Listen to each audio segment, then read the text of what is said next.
All right, let's dive into Jordan Peterson's 12 Rules for Life. We've got a stack of excerpts you all shared, and today we're really going to unpack them, his blend of psychology and philosophy and personal stories.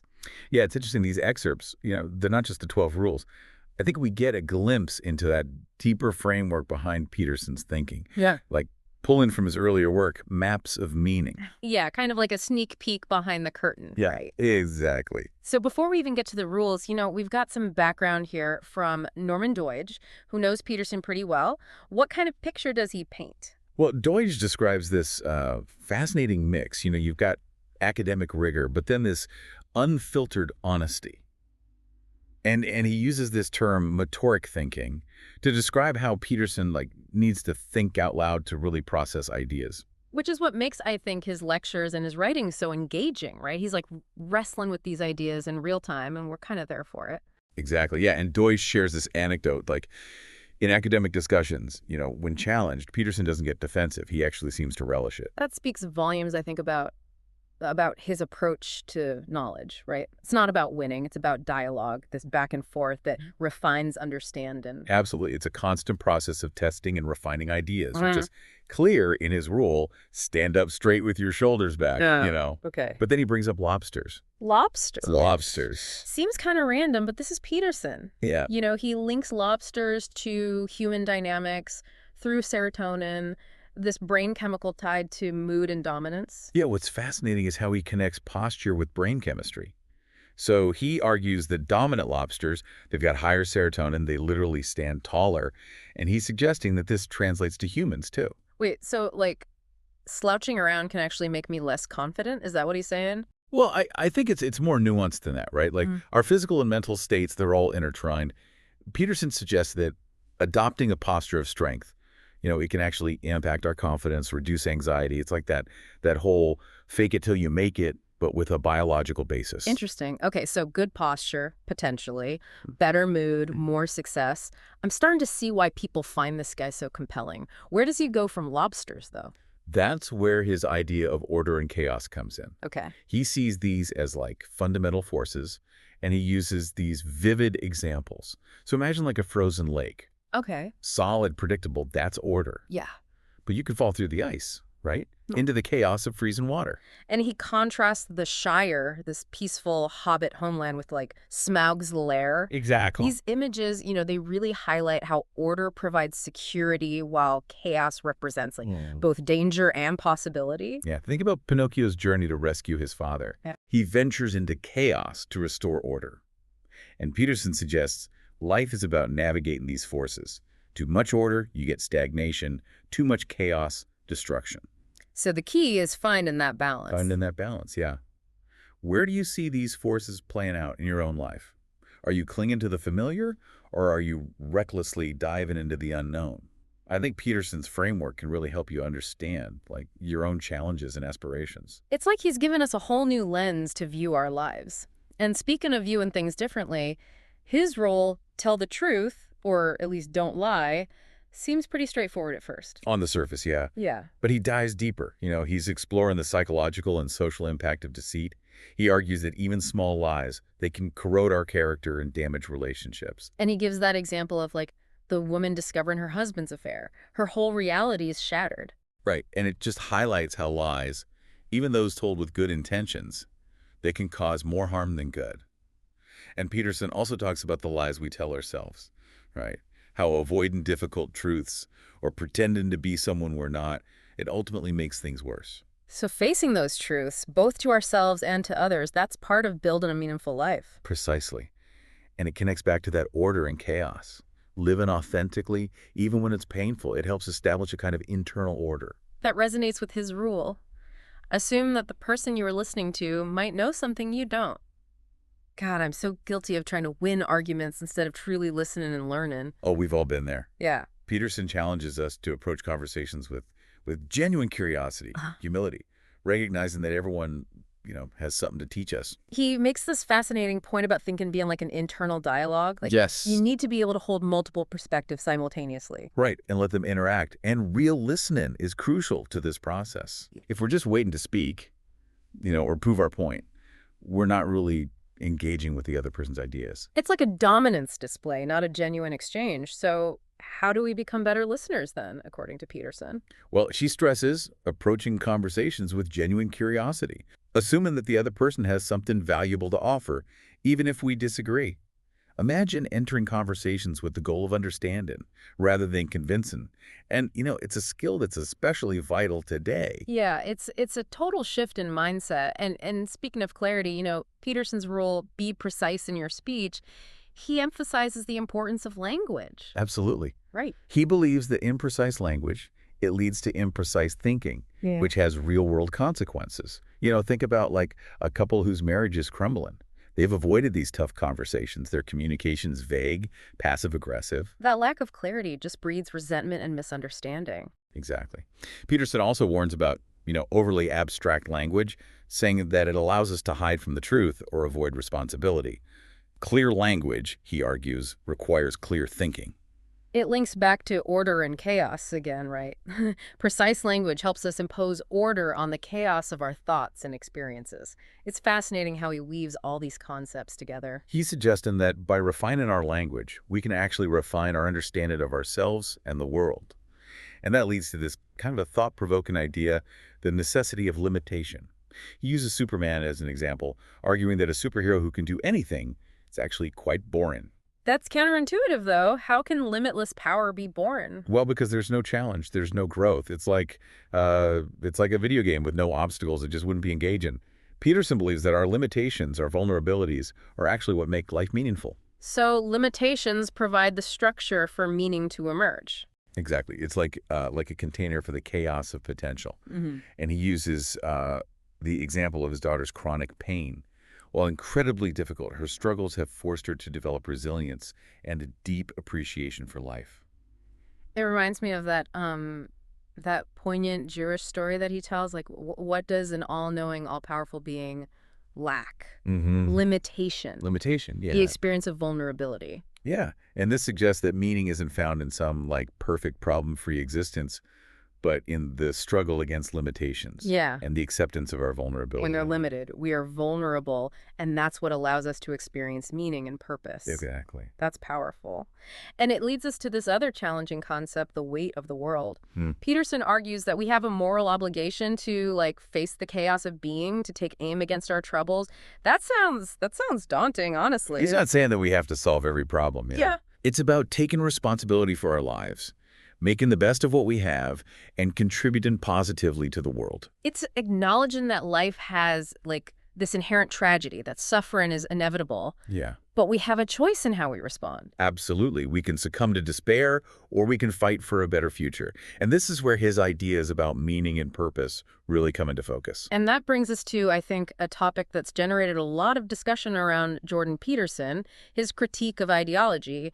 He's been very critical of postmodernism and identity politics. Yes, and this is where I think understanding his framework is really key. Okay. So Peterson sees these ideologies as dangerous because he believes they undermine reason and truth. Okay, so he argues that postmodernism, with its emphasis on the subjectivity of truth, leads to a kind of moral relativism where anything goes. Right. And then he sees identity politics, while claiming to promote equality, as actually fostering division and resentment by encouraging people to view themselves primarily as members of groups rather than as individuals. Yeah, so he offers a contemporary example. How often do you hear people dismiss facts or arguments simply because of the speaker's identity? It's like judging ideas on the speaker, not their merit, right? Exactly. That can be a slippery slope. It is. It is. Peterson believes that we need to be careful not to let ideology blind us to reason and truth. This is heavy stuff. Peterson's not afraid to tackle these controversial topics head on. It's a testament to his commitment to open and honest dialogue, even when it's uncomfortable. He's willing to challenge prevailing views, ask tough questions, and encourage critical thinking. And that's why his work resonates with so many people. He's not afraid to tackle those big questions, the ones that really keep us up at night. Yeah, he offers a framework for understanding the human condition, one that acknowledges the darkness, the suffering, but also points toward meaning and redemption. He's given us a lot to think about already in this deep dive. Indeed. Peterson's ideas are complex, often controversial, but they offer a valuable challenge to conventional thinking and encourage us to grapple with those fundamental questions of existence. And speaking of challenging conventions, let's move on to one of his most controversial and misunderstood rules. Do not bother children when they are skateboarding. Wait, what? What does skateboarding have to do with anything? This is where Peterson's ability to connect seemingly disparate ideas shines. He uses skateboarding to explore themes of risk, danger, and personal responsibility. So he talks about watching kids at the University of Toronto taking incredible risks, like skateboarding down handrails and on concrete planters. And he contrasts this with the overprotective culture that's become more prevalent, especially for children. He mentions playgrounds being removed due to safety concerns, even though they were perfectly safe. Right. And he sees it as a symptom of this societal trend where we try to eliminate all risk, even at the cost of children's development and freedom. He even connects it to outrage culture, suggesting that those who condemn risk-taking often live these sheltered and unexamined lives. He's highlighting the importance of allowing children to experience the world, even if it means getting hurt sometimes. Yeah. Trying to shield them from all discomfort ultimately makes them more fragile. So he's advocating for that balance, right? Between safety and experience, allowing kids to develop competence and character. Yeah, and he illustrates this with a story from his own childhood about this bully named Renee. And he describes confronting this bully, which was scary, but ultimately led to personal growth and a sense of agency. It's a powerful message about courage and resilience. It goes back to that idea of confronting the chaos of being, right? Exactly. Sometimes avoiding conflict only makes things worse. Exactly. Facing our fears, even when difficult, is often the best way to overcome them. And that leads us back to the idea of misplaced compassion, which you touched on earlier. Peterson shares this story about his friend Chris, who struggled with addiction and mental health issues. Yeah, and it's a reminder to set boundaries and understand when compassion becomes enabling rather than helpful. Peterson tried to help Chris, but realized that his efforts were doing more harm than good, Yeah. enabling destructive behavior instead of empowering Chris to take responsibility. This is a difficult situation so many people face when dealing with loved ones who are struggling. Absolutely, and he's not saying compassion is wrong, right? But he asks us to consider when it becomes counterproductive. Are we acting in their best interests, or are we trying to soothe our own anxieties? He uses Dostoevsky's Notes from Underground as an example. Yes. The protagonist tries to rescue a prostitute, highlighting the potential for arrogance and self-deception within these, seemingly selfless actions. He's suggesting that our attempts to help others can sometimes be motivated by a desire to, feel superior or control their lives. It's a challenging insight, but one that can help us be more honest with ourselves about our own motivations. Yeah, it's a lot to process. Peterson's willingness to delve into these, darker aspects of human nature, it's unsettling, yet insightful. He asks these difficult, uncomfortable questions, but he also offers a path forward, a way to find meaning and purpose amid suffering and chaos. So we've covered a lot of ground already, from lobster hierarchies to misplaced compassion and confronting the chaos of being. What stands out to you so far? What I find fascinating is how Peterson weaves together these different threads. You got psychology, philosophy, mythology, personal anecdotes to create this rich and compelling tapestry. And it's not just an intellectual exercise, right? Yeah. He connects these ideas to our daily lives, Yeah. showing us how they can help us understand our own experiences and make better choices. He's asking us to be more honest with ourselves, to take responsibility for our lives, and to strive for a better future. And he does this in a way that is incredibly engaging and thought-provoking. Yeah. He has a knack for taking complex ideas and making them accessible and relevant. It's like he's not just telling us what to think, but teaching us how to think. Exactly. And that brings us to another fascinating and complex area, Peterson's exploration of good and evil. Okay, let's dive into that. Peterson uses this biblical story of Adam and Eve, to explore good and evil. He argues that it's not just a religious text, but this profound exploration of the human condition. It's a story that's captivated people for centuries. There's something about that forbidden fruit, the serpent, that just feels deeply resonant. Exactly. And Peterson suggests that the story isn't just about disobeying God. It's about self-awareness, that realization of our mortality and the knowledge of good and evil. He links this to the evolution of the human brain. So as our brains evolved, becoming more self-aware, we also became aware of our capacity for both good and evil. Precisely. And, this awareness, It separates us from animals. It's a Yeah. double-edged sword, right? It Yeah. gives us that capacity for love and creativity, but also cruelty and destruction. He makes this like chilling observation that only humans can conceive of, like torture devices. Yeah. Animals kill out of necessity, but only humans inflict pain for the sake of pain. Right, and it's a stark reminder of that darkness within us. And Peterson believes that recognizing this capacity for evil is essential for understanding ourselves and the world. Hmm. He even uses the term, original sin, not in a strictly religious sense, but more to, acknowledge that potential for darkness within us all. It's like he's grappling with that age-old question, why do bad things happen? And part of the answer, he's suggesting, lies within ourselves. Yeah, it's that inherent potential for both good and evil that shapes the human experience. And Yeah. and we see it everywhere. Yeah. That capacity for incredible kindness alongside horrific cruelty. It's a paradox we can't ignore.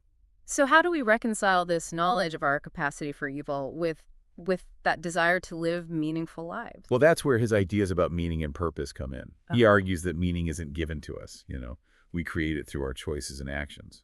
He connects this back to the idea of sacrifice. Like, true meaning often comes through facing challenges, striving for something greater than ourselves, even if it involves hardship. Right. It's like choosing the harder path. The path of sacrifice actually leads to a more fulfilling life. Yeah. And he uses that biblical story of Cain and Abel. Cain, consumed by envy, chooses evil, murders his brother.